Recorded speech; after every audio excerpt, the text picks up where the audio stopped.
ನಾನ್ venomous ಇದೆ. ನಾನ್ venomous ಅಲ್ಲ, ಮೈಲ್ಡ್ಲಿ venomous. Hi guys, ನಮಸ್ತೆ.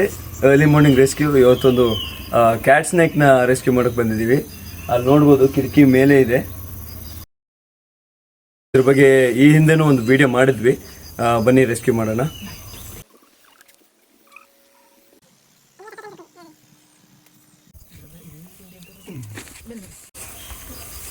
ನೋಡಿ, ಇದೇ ಕ್ಯಾಟ್ ಸ್ನೇಕು. ಇದನ್ನು ಕೊಡೋ ಭಾಷೆಯಲ್ಲಿ ಮರಪಾಂಬು ಅಂತೀವಿ. ಇದರ ಮೈ ಮೇಲೆ ಈ ಥರ ಟೆಕ್ಸ್ಚರ್ಗಳು ಇರೋದ್ರಿಂದ ಇದನ್ನ ಕಟ್ಟು ಹಾವು ಅಂತ ಅನ್ಕೋತಾರೆ ಜನ. ಇದರಲ್ಲಿ ವಿಷ ಇರುತ್ತೆ, ಆದರೆ ಈ ವಿಷ ಮನುಷ್ಯನ ದೇಹಕ್ಕೆ ಯಾವುದೇ ರೀತಿ ತೊಂದರೆ ಮಾಡೋದಿಲ್ಲ. ಆರ್ಬೋರಿಯಲ್ ಸ್ನೇಕ್ ಇವು. ನೋಡಿ, ಇದರ ಕಣ್ಣು ನೋಡಿ, ಬೆಕ್ಕಿನ ಕಣ್ಣು ತರ ಇರೋದ್ರಿಂದ ಈ ಹಾವಿಗೆ ಕ್ಯಾಟ್ ಸ್ನೇಕ್ ಅಂತ ಕರೀತಾರೆ.